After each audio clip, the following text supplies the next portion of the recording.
Hello students, आज हम balance of payment में असंतुलन या डिसइक्विलिब्रियम किन रीज़न से होता है उसके बारे में डिस्कस करेंगे। उससे पहले हमें ये देखना है कि जो डिसइक्विलिब्रियम है बैलेंस ऑफ पेमेंट में वो किस टाइप का होगा, फेवरेबल या अनफेवरेबल।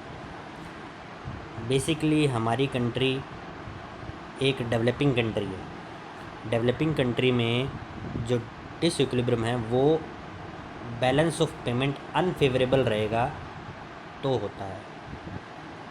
मोस्टली अगर बैलेंस ऑफ पेमेंट अनफेवरेबल यानी हमारा इंपोर्ट ज़्यादा रहेंगे और एक्सपोर्ट हमारे कम रहेंगे, और डेवलप्ड नेशन जो रहते हैं उनके अंदर फेवरेबल बैलेंस ऑफ पेमेंट जब होता है तब ज़्यादातर डिसइक्विलिब्रियम रहता है। तो जब हमारा सिनेरियो है स्टडी करने का, तो उसके अंदर हमको ये देख के चलना है कि बैलेंस ऑफ पेमेंट को हमें अनफेवरेबल करना है। किन रीज़न से हमारा बैलेंस ऑफ पेमेंट अनफेवरेबल रह सकता है।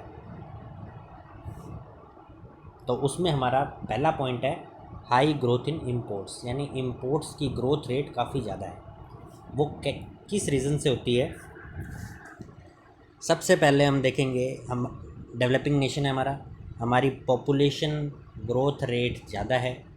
पॉपुलेशन हमारी ज़्यादा होगी तो क्या होगा, हम फूड ग्रेन्स जो है उसकी डिमांड ज़्यादा करेंगे, फूड ग्रेन की डिमांड ज़्यादा करेंगे, कमोडिटीज़ की डिमांड ज़्यादा करेंगे, जिस कारण क्या होगा कि हमें बाहर से इंपोर्ट करना पड़ेगा। पहला रीज़न आ गया। दूसरा रीज़न है हमें अपना इकोनॉमिक डेवलपमेंट करने के लिए, कंट्री का इकोनॉमिक डेवलपमेंट करने के लिए इंडस्ट्रीज़ बनानी पड़ेगी। इंडस्ट्रीज़ के लिए हमें रॉ मटेरियल बाहर से इंपोर्ट करना पड़ेगा। कैपिटल है, कैपिटल बाहर से इंपोर्ट होगी, फॉरेन कंट्री कैपिटल आएगी। फ्यूल है, फ्यूल भी हमको चाहिए, और टेक्निकल जो नॉलेज है वो भी हमें फ़ॉरेन से इंपोर्ट करनी पड़ेगी। तो इन सब से क्या होगा, हमारा बैलेंस ऑफ पेमेंट डिसइक्विलिब्रियम में जाएगा। फिर हमारा क्या रीज़न हो सकता है, बहुत इंपॉर्टेंट रीज़न है इंपोर्ट्स के अंदर ग्रोथ का, डेफिसिट फाइनेंसिंग। डेफिसिट फाइनेंसिंग को हिंदी में हीनार्थ प्रबंध हम बोलते हैं, या घाटे की वित्त व्यवस्था। घाटे की वित्त व्यवस्था, डेफिसिट फाइनेंसिंग। इसका मीनिंग ये होता है, डेफिसिट फाइनेंसिंग का मतलब ये हुआ कि अगर कंट्री का एक्सपेंडिचर 100 रुपीज़ है और उसकी इनकम 95 रुपीज़ है, एक्सपेंसेस तो है 100 और इनकम है 95, तो गैप कितने का आ गया, 5 रुपये का, यानी कि 5 रुपये का और एडजस्टमेंट करना पड़ेगा तभी दोनों इक्वल होंगे। यानी एक्सपेंसेस 100 रुपये हो रहे हैं लेकिन इनकम 95 है, तो हमें 5 रुपये इनकम और बढ़ानी पड़ेगी। तो 5 रुपये हम इनकम तो बढ़ा नहीं पाएंगे, कैसे बढ़ाएंगे, सोर्सेज तो हमारे पास है नहीं। फिर गवर्नमेंट क्या करती है, डेफिसिट फाइनेंसिंग का यूज़ करती है, यानी कि घाटे की वित्त व्यवस्था। वो 5 रुपये के नोट छपवाएगी, किससे, रिजर्व बैंक ऑफ इंडिया से। ये होती है डेफिसिट फाइनेंसिंग, घाटे की वित्त व्यवस्था। यानी जो डेफिसिट है उसको फाइनेंस करना, किससे, नए नोट छाप के। किससे नए नोट हमारे कौन छापती है, रिजर्व बैंक ऑफ इंडिया। तो आरबीआई से नए नोट छाप के हम डेफिसिट फाइनेंसिंग को पूरा करते हैं। अब ये रीज़न हो गया हमारा। डेफिसिट फाइनेंसिंग से क्या होगा, डेफिसिट फाइनेंसिंग करने से हमें नए नोट छापने पड़ेंगे। नए नोट छापेंगे तो क्या होगा, मार्केट में पैसा ज़्यादा आ जाएगा। मार्केट में पैसा ज़्यादा आ जाएगा तो क्या हो जाएगा, इन्फ्लेशन आने लग जाएगा, इन्फ्लेशन बढ़ जाएगा, जो प्राइस लेवल है वो इंक्रीज़ होने लग जाएगा। प्राइस लेवल इंक्रीज़ होने लगा तो क्या होगा, हमारे इंपोर्ट बढ़ेंगे और एक्सपोर्ट कम होंगे। इंपोर्ट बढ़ेंगे और एक्सपोर्ट कम होंगे, जो हम पहले लास्ट वीडियो में डिस्कस कर चुके हैं, प्राइस लेवल बढ़ने से कैसे इंपोर्ट बढ़ेगा और एक्सपोर्ट कम होगा। फिर है फोर्थ हमारा पॉइंट इंपोर्ट्स का ही, जो डेवलपिंग नेशंस है उनको डेवलपमेंट एक्सपेंसेस करने पड़ते हैं। डेवलपमेंट एक्सपेंसेस करने के लिए उसे फ़ौरन से उधार लेना पड़ेगा, फ़ौरन से उधार लेना पड़ेगा, या डेवलपिंग एक्सपेंडिचर करेगा कोई कंट्री, तो उसके जो लोग हैं, वहाँ पे रहने वाले जो पब्लिक है, उनकी इनकम इंक्रीज़ हो जाएगी। कैसे होगी? गवर्नमेंट खर्चा करेगी तो पैसा किसके पास आएगा? जो काम करने वाले लेबर है, लेबर के पास पैसा ज़्यादा आएगा तो उनका इनकम लेवल इंक्रीज़ हो जाएगा। इनकम लेवल इंक्रीज़ होगा तो क्या होगा? इनकम लेवल इंक्रीज़ होगा तो वो डिमांड करेंगे प्रोडक्ट एंड सर्विसेज की। उसको फुलफ़िल करने के लिए हमारे पास उतना प्रोडक्शन नहीं होगा, देन हमको इंपोर्ट करना पड़ जाएगा।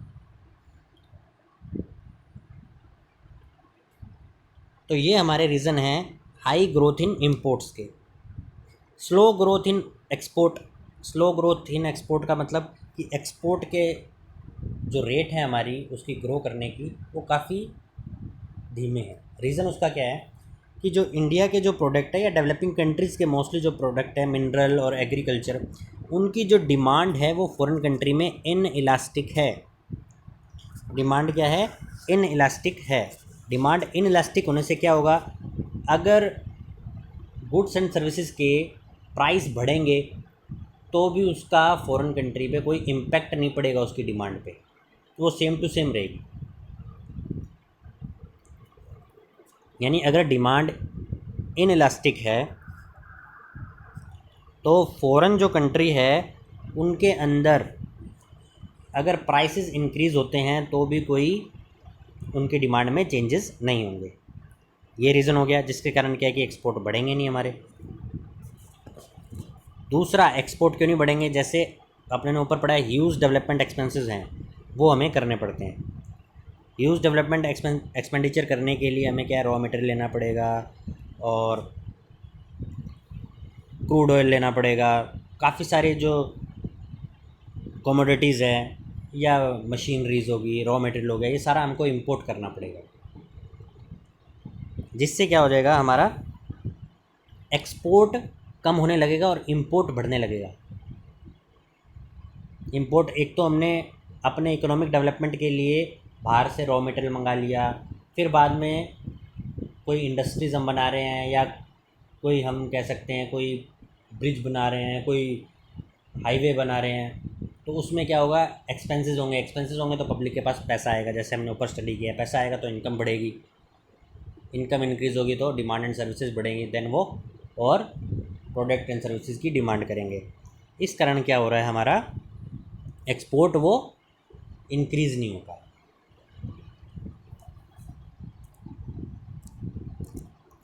थर्ड है हमारा weak terms of sales. Developing nations हैं, उनकी जो गुड्स की क्वालिटी है ना वो इन्फीरियर रहती है ना, थोड़ी घटिया रहती है और कॉस्ट भी थोड़ी ज़्यादा रहती है, जिसके कारण क्या है कि जो डेवलप्ड नेशंस हैं उनके प्रोडक्ट के सामने डेवलपिंग नेशंस के प्रोडक्ट compete नहीं कर पाते हैं, जिसके कारण जो डेवलपिंग नेशंस हैं उनको वीक टर्म्स से, यानी कमज़ोर जो सेल्स की जो टर्म्स है उसके ऊपर अपने माल को बेचना पड़ता है।